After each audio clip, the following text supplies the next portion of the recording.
Hi friends, welcome to Sana recipes. இன்னைக்கு சனா ரெசிபீஸில் பச்சை பயிர் சாதம் தான் செய்ய போகிறேன். வாங்க வீடியோக்குள்ளே போகலாம். கடாய் நல்லா சுட வச்சு இப்போ 2 டேபிள் ஸ்பூன் ஆயில் ஆட் பண்ணிக்கலாம்.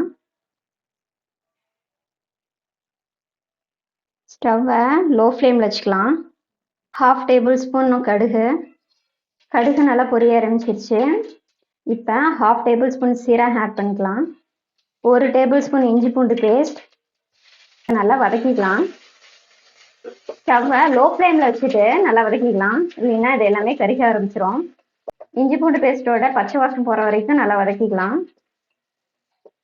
இஞ்சி பூண்டு பேஸ்ட்டோட பச்சை வாசம் போயிடுச்சு. இப்போ ஒரு பச்சை மிளகாயை ஆட் பண்ணிக்கலாம். பச்சை மிளகாய் நல்லா வதங்கிருச்சு. இப்போ நீள்வாக்க நறுக்கி வச்சிருக்கேன் ஒரு பெரிய வெங்காயத்தை ஆட் பண்ணிக்கலாம்.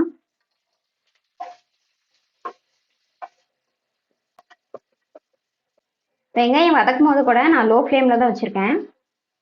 வெங்காயம் நல்லா கோல்டன் ப்ரௌன் கலர் வரைக்கும் நல்லா வதக்கிக்கலாம். பாருங்க, வெங்காயம் லைட்டாக வதங்க ஆரம்பிச்சிருச்சு. இந்த டைமில் ஒரு கொத்து கருவேப்பிலையை ஆட் பண்ணிக்கலாம். நல்லா வதக்கிக்கலாம். வெங்காயம் கருவேப்பிலை நல்லா வதங்கிருச்சு.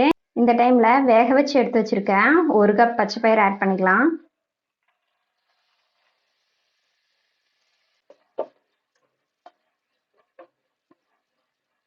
இப்போ பொடியை நறுக்கி வச்சுருக்க ஒரு தக்காளி பழத்தை ஆட் பண்ணிக்கலாம்.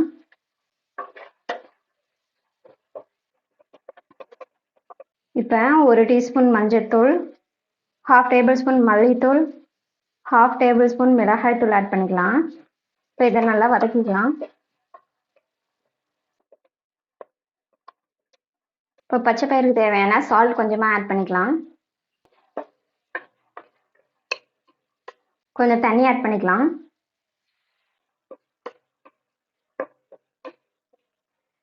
ஒரு 5 மினிட்ஸ் நல்லா வேகட்டும். அப்போ தான் மசாலா எல்லாம் பச்சை பயிரில் நல்லா இறங்கும்.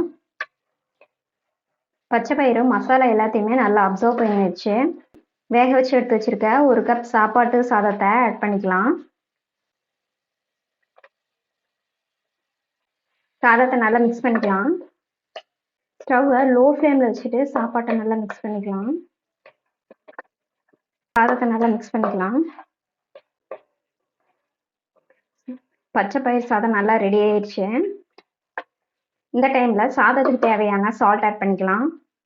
இப்போ சாதத்துக்கு தேவையான சால்ட் கொஞ்சமாக ஆட் பண்ணிக்கலாம். இப்போ ஃபைனலாக கொத்தமல்லி தழை ஆட் பண்ணிக்கலாம். அவ்வளோதான் ஃப்ரெண்ட்ஸ், பச்சை பயிர் சாதம் ரெடி. இந்த ரெசிபி உங்களுக்கு பிடிச்சிருந்துச்சுன்னா சனா ரெசிபீஸ்க்கு லைக் பண்ணுங்கள், ஷேர் பண்ணுங்கள், மறக்காமல் சப்ஸ்கிரைப் பண்ணுங்கள். தேங்க்யூ.